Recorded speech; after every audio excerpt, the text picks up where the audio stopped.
zaunula zenamen dia ilay vavolombelo na mahatoky sy marina izena dohany zo zavatra noharina Andriamanitra zao fantatony asanao fa tsy mangatsiakana mafana ianao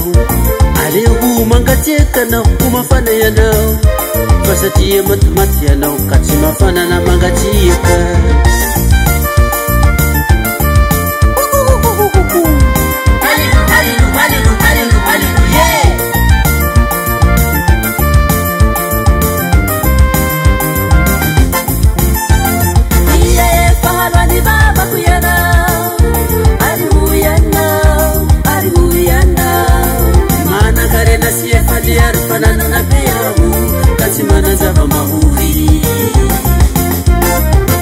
Kanda tsy fantatra fianao no ilay ory sy mahata sy malahelo sy jamba ary mitanjaka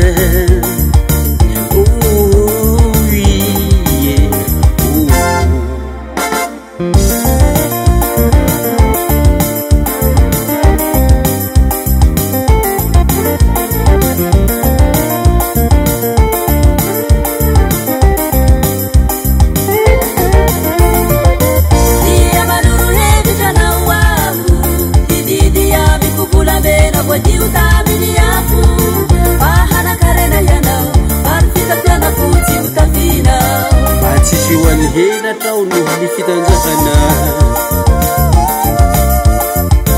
ary ody maso aozitrao no masonao mba aheratanao